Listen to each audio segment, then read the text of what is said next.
We get called because the people don't have the money. They know that their family members' fingers cut off, and they're coming to us and saying, this is what's going on. I don't have the money. So they're forced into calling us for assistance, 2 a week. So if that's the people that are forced to call them for help, you tell me the percentage. Is it another 90%? They'll spread out drop houses, stash houses throughout Phoenix area because they want to rotate their loads around so not to draw enough suspicion. Now, if it's in the peak of the season and they got to fill 2 houses or 3 houses, they have the availability of 2 or 3 houses. So this house here, during the investigation, they were stashing human cargo here, as well as the people here were part of the more violent group that were stealing human cargo loads and then putting them in a barracks in the back of this house. So this is a good example of what they look for when they rent houses. They want to have something with some security bars on it to keep the other bad guys out, as well as keep the cargo inside. And with the shed in back, it also separates it away, so it draws attention away from house if somebody comes and knocks on the door or something along those lines.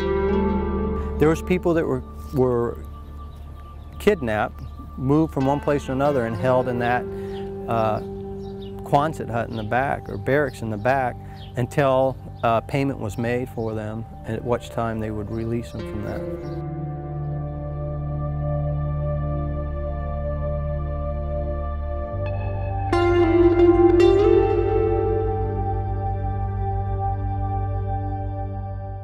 Generally, the way it works is they'll ask them, who's your sponsor? Do you have a relative here? We're not letting you go. We want, $2,000. We want $1,500. We want $5,000, $6,000, whatever number they pick. And then I start calling them. I, as a suspect, would start calling them and put you on the phone and say, tell them they need to send this money here, or I want this money delivered. You need to get the money. They'll call back and say, okay, I have the money. And then what transpires there, I call them up and say, meet me at X location, let's say 35th Avenue and Bethany Home, and drive over there. So when they drive over there, they're already set up. They're watching the car. They're watching the car that's delivering it. They have you give me a description of the vehicle you're driving.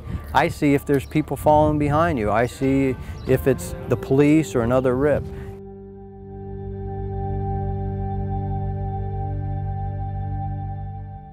Sexual assaults, I've gone out to where a rescue is performed and individuals are tied to the bed or drugged to where they can't, they remember but no, they didn't fall asleep naked, but now they're naked. I've taken them out of closets with duct tape, bleeding from the head where they're hit with guns, bats. And sometimes we don't know what happens. And so obviously sometimes people are killed.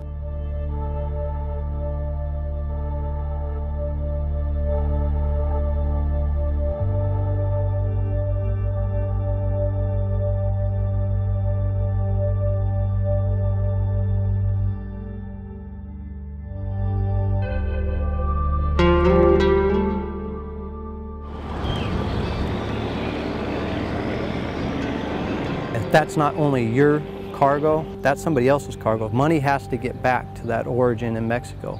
And if it doesn't, the same thing. I'm going to come and steal your load, or I'm going to come and kill you because you've cost me hundreds of thousands of dollars by stealing my load, by losing this load to the police. It's the same as drugs. You're responsible for that product until you pass it on, and then you'll get paid.